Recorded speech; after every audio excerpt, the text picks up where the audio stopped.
Private schools तो हुआ भी बिजनेस करण लाइ ही एजुकेशन फराहम कन था, बल्कि एजुकेशन फराहम कन किथे था।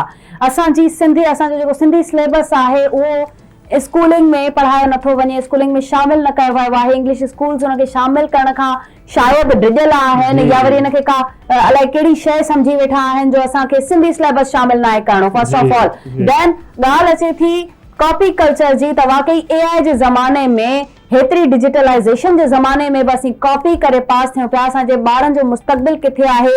ॿियो आमिर साहब मां तव्हांखां ज़रूर इहो पुछणु चाहींदमि त टीम्स हिकिड़ियूं ठाही वेंदियूं हुयूं जेके चेक एंड बैलेंस रखंदियूं हुयूं ऐं हर स्कूल में वेंदियूं हुयूं, इहे किथे आहिनि? छा हिन वक़्तु इहे टीम्स कमु न पियूं कनि?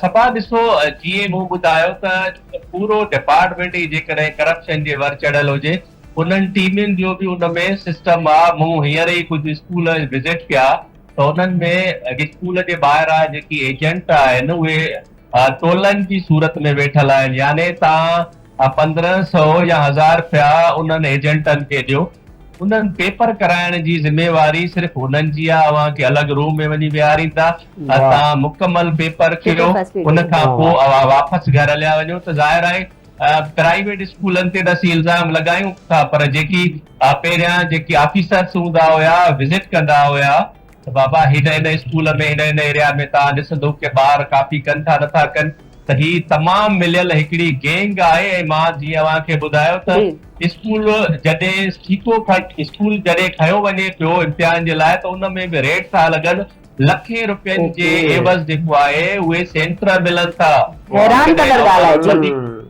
जी बिल्कुलु वधीक पैसा ॾींदो उन्हनि जो। यानी पहिरियां उहो रेट लॻे थो त बाबा तव्हांखे स्कूल खणणो आहे, जेकॾहिं तव्हांखे सेंटर खणणो आहे त तव्हांखे एतिरा पैसा पहिरियां उते जमा कराइणा पवंदा।